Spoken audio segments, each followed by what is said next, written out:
शिरपूर जैनमध्ये भीषण आग, 4 दुकाने जळून खाक. वाशिम जिल्हा प्रतिनिधी जावेद धनू भवानी भाले. शिरपूर जैन. वाशिम जिल्ह्यातील शिरपूर जैन येथे आज भीषण आग लागून 4 दुकाने पूर्णतः जळून खाक झाली. या आगीत पाणी filter plant, Ekdant irrigation and automobile servicing centre आणि चहा कॅन्टीन अशा एकूण 4 दुकानांचे मोठ्या प्रमाणात नुकसान झाले. घटनेची माहिती मिळताच रिसोड, मालेगाव आणि वाशिम येथील अग्निशमन दलाच्या गाड्या तातडीने घटनास्थळी दाखल झाल्या. स्थानिक नागरिकांच्या मदतीने आणि अग्निशमन दलाच्या अथक प्रयत्नानंतर आगीवर नियंत्रण मिळवण्यात यश आले. या घटनेत शिरपूर पोलीस स्टेशनच्या ठाणेदार भारद्वाज मॅडम यांनी स्वतः घटनास्थळी उपस्थित राहून धाडसी भूमिका बजावली.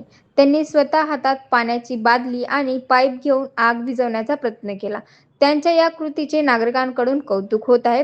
प्राथमिक माहितीनुसार ही आग विजेच्या शॉर्ट सर्किटमुळे लागली असावी असा अंदाज व्यक्त करण्यात येत आहे. मात्र आगीचे नेमके कारण आणि झालेल्या आर्थिक नुकसानीचा आकडा अद्याप स्पष्ट झालेला नसून संबंधित यंत्रणांकडून पंचनामा आणि तपास सुरू आहे. या भीषण आगीत सुदैवाने कोणतीही जीवितहानी झाल्याची माहिती समोर आलेली नाही. मात्र 4ही दुकानदारांचे लाखो रुपयांचे नुकसान झाल्याचा प्राथमिक अंदाज व्यक्त केला जात आहे.